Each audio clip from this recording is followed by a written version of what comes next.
presentamos Signos Vitales. Signos Vitales. Resalta los aspectos positivos del hombre y su mundo, porque el futuro comienza hoy. Signos Vitales, con el pastor José Brown. Muy buen día, amables televidentes. El futuro comienza hoy. El tiempo, siempre tenemos que tener control del tiempo. La eternidad está dada aquí en la Sagrada Escritura, un texto eterno que hace bien en buscarse un ejemplar. Y aquí en el tablero el tema del día, hoy tiene un título como sugestivo, diría yo: matemática bíblica. Estamos viviendo, amable televidente, una etapa muy oscura de la historia. Siglo XXI, segunda década, cerca de los años 2020. Estamos en una etapa de mucha oscuridad, de mucho engaño. Es preocupante ver uno las nuevas ideologías, amable televidente. No es que uno esté ahora pensando que hay que detener el progreso, no.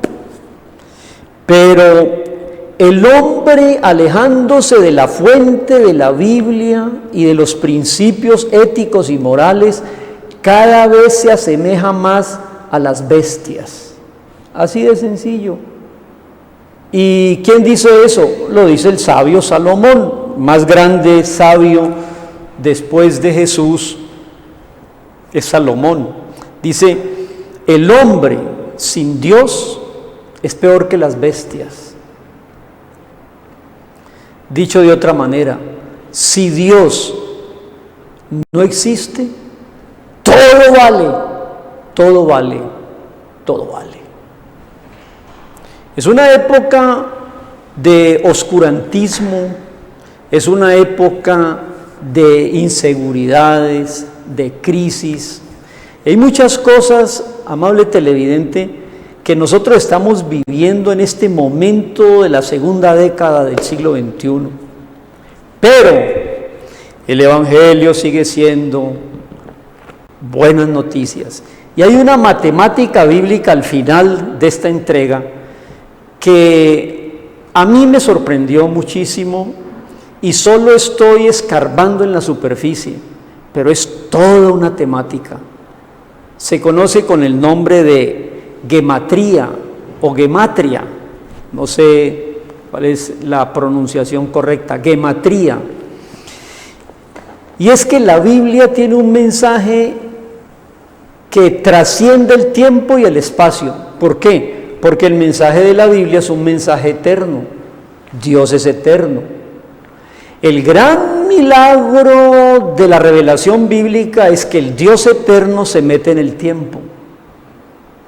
El Jesús eterno se hace carne y habitó entre nosotros.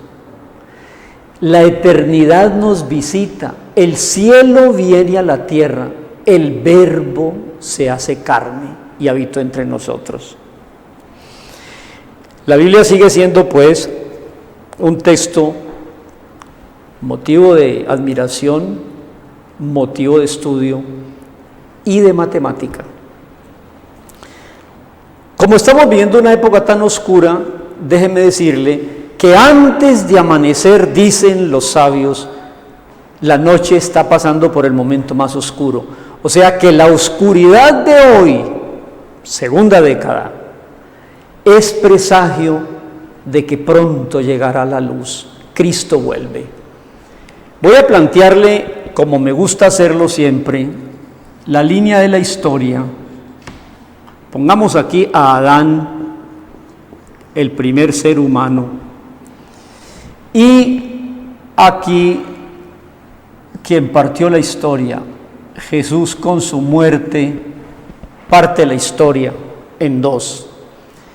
La parte de este lado la voy a llamar hoy para mi tema la ley, y la parte de aquí la voy a llamar para mi tema la gracia. Dios se revela en el Antiguo Testamento a través de los mandamientos. Déjeme, yo hago aquí las tablas de los mandamientos. El 10º mandamiento. Ahí están las tablas de los mandamientos que se las entrega a Moisés. En el Nuevo Testamento nos está hablando por la iglesia, y es donde nosotros tenemos a Jesús en su muerte en la cruz como el gran Salvador. En el Antiguo Testamento, voy a ver si dibujo bien. En el Antiguo Testamento se sacrificaban animalitos, corderos.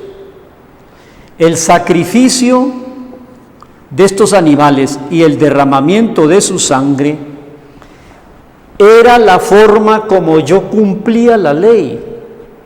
Era la forma establecida por Dios, dada a Moisés, de que cada que yo cometiera una infracción tenía que llevar un corderito para ser sacrificado, y el sacerdote entonces me decía que ya alguien había pagado con su sangre por mí. En el Nuevo Testamento, usando ese símil, ya no viene un cordero como un animalito, sino que viene Jesús como el Cordero de Dios y muere en la cruz y derrama su sangre, ¿sí? Exactamente con la misma equivalencia. Derrama su sangre para que todo aquel que crea en el Cordero de Dios, aquí lo voy a anotar, Jesús, Cordero de Dios. No hay una definición más preciosa que resuma el Antiguo Testamento como no sea esta. Jesús es el Cordero de Dios. Antes morían corderitos, ahora es Jesús. Quiero darle una cita bíblica que ilustra y resume más o menos todo lo que se ha dicho hasta este momento allí. Y la quiero dejar anotada. El Evangelio de Juan, el capítulo 1, verso 17. Esa cita es muy importante en el estudio o en la ponencia de hoy. Ya viene la matemática. Dice así el verso 17. Pues la ley, por medio de Moisés fue dada. Por medio de Moisés fue dada. Pero la gracia y la verdad vinieron por medio de Jesucristo. Amable televidente y buscador, el propósito de este programa de Signos Vitales es que juntos, en una manera, yo diría sencilla, amable, no impositiva ni dogmática, sino abiertos al escrutinio de la razón, entendamos.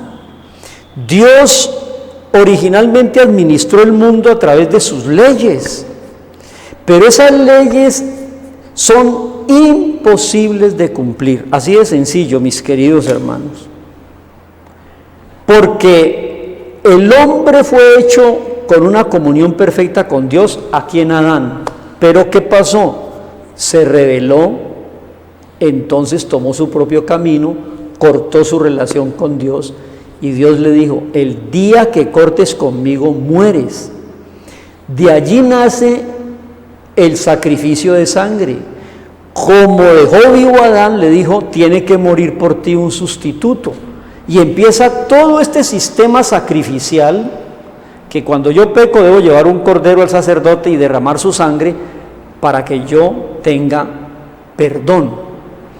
Como este plan era tan difícil de cumplir, porque sin derramamiento de sangre no hay perdón, Dios mandó a su Hijo, se encarnó en su Hijo y vino en forma de hombre, el Cordero de Dios, para cumplir con la demanda anterior. Aquí se cumple por los sacrificios y aquí se cumple por la fe en el sacrificio de Cristo. Ese es más o menos el gran panorama de la salvación que Dios ha establecido según ese verso de Juan capítulo 1 verso 17. Incluso que el 18 me gustaría leerlo. A Dios nadie le ha visto jamás. Jesucristo su Hijo, que está de la misma esencia del Padre, Él nos lo da a conocer. Amable buscador, ¿quiere conocer a Dios? Vaya a Jesús. ¿Quiere conocer la voluntad de Dios? Vaya a Jesús y la Biblia. ¿Quiere entender la salvación y la voluntad de Dios? Vaya a la Biblia en el nombre de Jesús, bajo la enseñanza y la iluminación del Espíritu Santo. Muy bien, voy a resumir esta parte para entrar en la matemática después. Aquí, en este periodo llamado la ley, se exigían sacrificios, con ese, sacrificios. Aquí, en el Nuevo Testamento, se exige sacrificio. De un lado está en plural y del otro lado está en singular. Qué lección tan extraordinaria esta.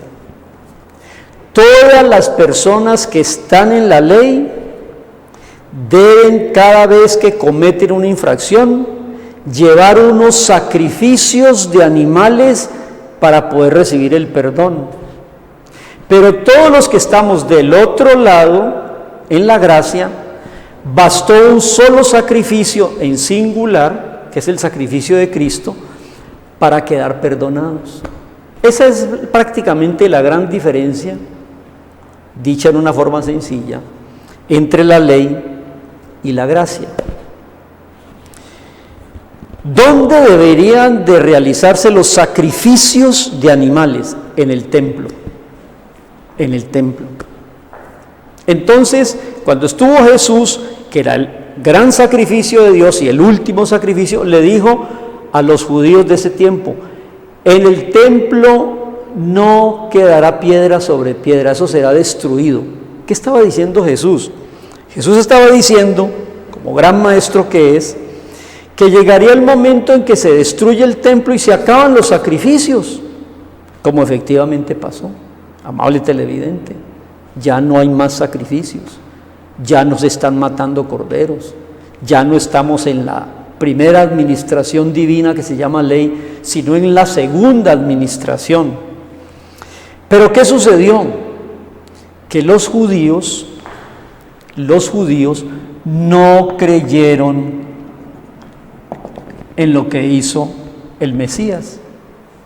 Entonces ellos se quedan confinados a las leyes del Antiguo Testamento y añoran tener su tercer templo, que sí lo van a construir, claro. Ese tercer templo, aquí la iglesia se va y en este periodo construirán su templo y volverán los sacrificios antes de la segunda venida de Cristo a la tierra. Todo eso para indicarles, amables buscadores y televidentes, los que manejan estos temas, que estamos viviendo en una época bien confusa. Hay algunos que, estando en la gracia, quieren guardar la ley. No lo veo de esa manera. Pero sucede también que algunos que están en la ley quieren seguirla cumpliendo a pesar de que la Biblia advierte que es casi imposible y no quieren pasar a la gracia creyendo en Jesús. Yo como pastor le ruego a la gente, vengan a Jesús, vengan al último y gran sacrificio de Jesús a favor suyo, amable televidente. Usted está buscando, me imagino que busca respuestas, busca estabilidad emocional y busca un camino espiritual para seguir, para trascender. Venga a Jesús, no hay otro camino. ¿Qué pasará con los judíos? Esa es la gran pregunta y aquí viene la matemática. ¿Qué pasará con Jesús? ¿Por qué ellos, desde que destruyeron el templo en el año 70 de nuestra era, no han vuelto a tener sacrificios? ¿Los han reemplazado con qué? Los han reemplazado con 3 disciplinas que yo quiero mostrárselas a usted y terminar allí nuestra ponencia. ¿Cuáles son las 3 disciplinas? Muy bien, preguntémosle al gran maestro Jesús, ¿cuáles son las 3 disciplinas que todo creyente debe hacer? Y yo lo invito, amable televidente, que usted busque el sermón más bello de toda la Biblia, el sermón que Jesús entregó en Mateo capítulo 5, 6 y 7. Son 3 capítulos con el sermón de la montaña. Ese discurso empieza Jesús diciendo en el monte de las bienaventuranzas: bienaventurados los que tienen hambre y sed de justicia, porque ellos serán saciados. Y empieza un discurso que pasa por el capítulo 5, 6 y termina en el capítulo 7 diciendo: si usted oye mi discurso del Sermón del Monte y lo practica, es sabio, está construyendo sobre la roca. Vendrán lluvias, vendrán crecimiento de los ríos y vendrán vientos torrenciales que darán contra su casa que usted ha construido, pero como la puso sobre la roca, que es mi mensaje, usted permanecerá. Pero si usted no construye su vida sobre los principios de Dios, está construyendo sobre la arena movediza de los tiempos y de las filosofías y de las modas, y van a llegar las lluvias, los ríos y los vientos y le van a hacer ruina a su vida. Ese es el Sermón del Monte. En ese sermón, en el capítulo 6, Jesús da 3 enseñanzas. 1, 2, 3. Él básicamente nos enseña en su capítulo 6 sobre la limosna. Vamos a ponerle el nombre no de limosna, sino de caridad. Caridad. La segunda enseñanza que nos da en ese capítulo 6 está en el verso 5 y es sobre la oración. Oración. Y la tercera gran enseñanza que nos da está en ese mismo capítulo, en el verso 16, y es sobre el ayuno. Bueno, miren, amables televidentes, buscadores, nosotros, los seguidores de Cristo, bajo la gracia, bajo su sacrificio como el Cordero de Dios, nos pide en el Sermón de la Montaña que tengamos 3 grandes disciplinas o sacrificios. Caridad tiene que ver con el amor al prójimo, oración tiene que ver con el amor a Dios y ayuno tiene que ver con el control de los apetitos de la carne. Repito, el gran problema de la vida espiritual es esta carne pecaminosa, las tentaciones, la naturaleza tendenciosa al mal. ¿Cómo controlo yo esa carnalidad? Y los otros 2 puntos: órele a Dios, ámelo por encima de todas las cosas, y al prójimo como a sí mismo, tenga caridad. Aquí está resumido lo que Dios pide de nosotros. Y mire ustedes cómo los judíos llegan a las mismas conclusiones. Ellos, como no tienen sacrificios, ya lo dijimos, porque no tienen templo, porque está destruido el templo, aunque esperan un nuevo templo. Ellos dicen que han cambiado los sacrificios de animales, ya los han reemplazado por tres cosas. Una, Sedaká,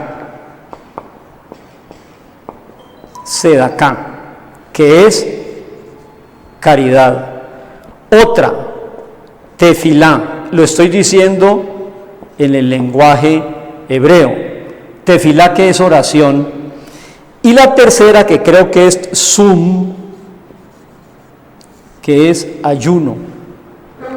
Una vez le pregunté a un maestro rabino, le dice: ¿ustedes no tienen sacrificios? Me dijo: no tenemos sacrificios hace casi 2000 años. ¿Por qué no tienen sacrificios de animales? Porque no tenemos templo, me dijo. ¿Y esperan volver a los sacrificios? Me dijo: sí, cuando tengamos el templo, el tercer templo que construimos, porque el primero nos lo hizo Salomón y lo destruyó Babilonia. El segundo nos lo ayudó a hacer Herodes, Esdras y Nehemías, y nos lo destruyó Roma en el año 70. No tenemos templo, pero mientras tanto tenemos sedaká, caridad, tefilá, oración, y sum, ayuno. Entonces yo le dije: ¿pero quién le dio a usted la autoridad, rabino y maestros de Israel, de reemplazar los sacrificios de animales, que eso era un mandamiento a perpetuidad, de reemplazarlo por estas tres? Y me dijo: los sabios hemos llegado a esa conclusión. Pensé yo para mí: los sabios hebreos llegaron a la misma conclusión de Jesús en Mateo 5, 6 y 7, como lo hemos leído. ¿Y por qué llegaron a esa conclusión? Y me dijo lo siguiente, y me sorprendió, y con eso quiero terminar. Le aplicaron matemática, le aplicaron gematría. Resulta que sedaká se escribe con 3 letras hebreas que sumadas da un total en esa sumatoria de 136. 136.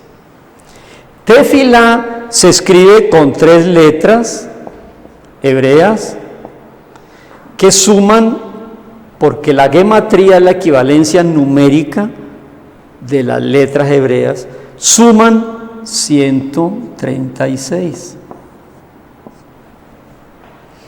Y la palabra ayuno, sum, suma 136. Se escribe con 3 letras hebreas y suma 136. Al sumar estas 3 cifras da 408. 408 es la suma de esas 3 palabras hebreas. Entonces me llevó a mí a esto. Me dijo: ¿sabe cómo se escribe sacrificio en hebreo? Corbán. Corbán. Se escribe con 3 letras que al sumarlas da 408. Mire usted qué hermoso. A mí me parece interesantísimo. Espero que a usted también le parezca así de hermoso. Que le parezca a usted igual de hermoso. Mire usted. Ellos, como no tienen sacrificios porque no tienen templo, los sabios les dicen: tienen que dar caridad para el género humano, tienen que tener oración hacia Dios y tienen que tener ayuno. Tienen grandes disciplinas de ayuno, que equivale al sacrificio.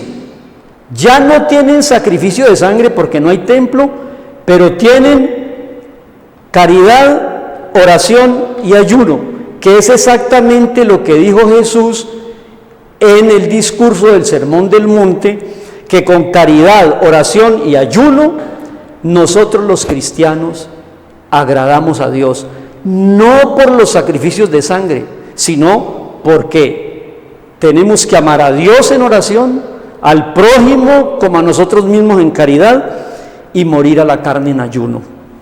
Quiero terminar en estos minutitos que me restan, después de ver esta maravillosa relación entre la palabra corbán, sacrificio, y el equivalente numérico a ayuno, oración y caridad. Quiero terminar con algo que me parece extraordinario. En el templo que se hacían los sacrificios, yo le quiero mover su imaginación. Imaginémonos ir al templo en este instante. ¿Usted qué encontraba? Sangre por todo lado, sangre, porque todos los judíos llevaban sus animalitos a ser sacrificados y sangre. Y aparte de eso, con el resto del animal muerto lo tenían que quemar en holocausto, entonces había un olor a grasa, sangre derramada, grasa quemada. Eso era el templo. ¿Se acuerda cuando Jesús en la semana de pasión entró al templo y encontró allí a mercaderes que vendían animales y habían hecho un negocio de los sacrificios? Habían hecho de eso un negocio. Se enojó mucho, hizo un látigo y lo sacó. Pues bien, ¿qué es el ayuno, mi hermano? ¿Usted se ha preguntado qué es el ayuno? Hay ayuno de un día, lo practicamos muchos cristianos. Hay ayuno de 8 días o de 3 días, y el ayuno de Jesús fue un ayuno de 40 días y 40 noches. ¿Por qué se ayuna? Bueno, aquí es donde viene la parte final de esta exposición de la matemática y la Biblia. Nosotros entendemos todo porque tenemos el Espíritu Santo en la gracia y sabemos que Jesús murió por nosotros y hacemos caridad, oración y ayuno, pero ellos esperan los sacrificios de sangre y mientras tanto hacen sedacá, tefilá y sun. El ayuno, amable televidente y buscador, cuando usted deja de comer un día, 7 días o 40 días, su cuerpo no produce sangre, porque si uno deja de comer, pues no hay la hemoglobina y por lo tanto no hay sangre. Mire usted la similitud que hay entre el ayuno y los sacrificios. En el ayuno se derrama sangre, en el sacrificio se derrama sangre, en el ayuno no produce el cuerpo sangre. Un ayuno de 40 días pone usted en riesgo su vida porque prácticamente no hay producción de sangre. ¿Y qué hace su cuerpo cuando está en ayuno? Busca de qué alimentarse. Por eso hay gente muy delgada cuando ayuna, porque el cuerpo tiene que buscar las reservas de grasa para alimentarse de ello, porque usted ese día no estaba comiendo o ese periodo de ayuno no comió. Entonces no se produce sangre y se quema la grasa. Es exactamente lo que sucedía en los sacrificios en el templo, amable televidente. Esto que sí he llamado yo hoy matemática bíblica, hay una cantidad de razones y conocimientos de cómo Dios al pueblo judío le enseña a través de la equivalencia numérica de sus letras, que son 22, las grandes verdades que nosotros entendemos por la enseñanza de Jesús, el gran Maestro de Dios, y por el Espíritu Santo que nos ilumina, que nos conduce a la verdad, que nos explica todas estas grandes enseñanzas de la Biblia. Ya no necesitamos sacrificios, porque Jesús es el Cordero de Dios.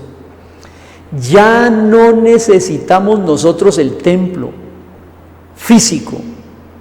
Pero los judíos que rechazaron a Jesús todavía necesitan su templo físico y lo construirán para volver a los sacrificios. Mientras tanto, los sabios les dijeron que con tefilá, sedacá y sun están reemplazando, mientras construyen el templo, sus sacrificios.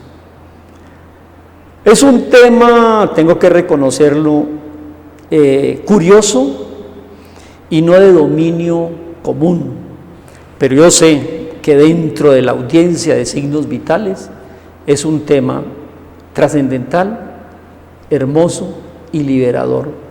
No estamos bajo la ley, esperando un templo y nuevos sacrificios de animales.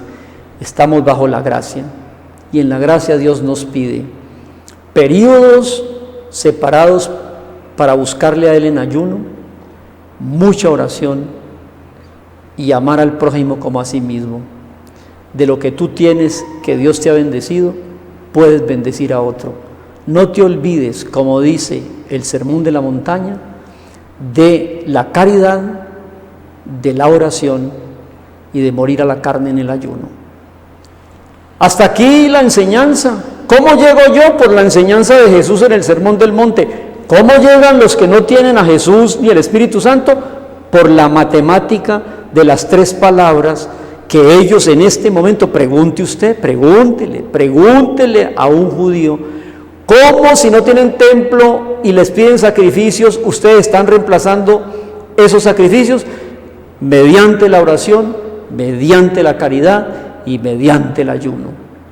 Que Dios nos dé la gracia de vivir en el Señor Jesucristo. Y usted, amable televidente, acérquese a Jesús, que estamos viviendo un periodo muy oscuro de la historia en la segunda década del siglo XXI, pero cada que esté más oscura la noche es porque está muy próxima a llegar el amanecer.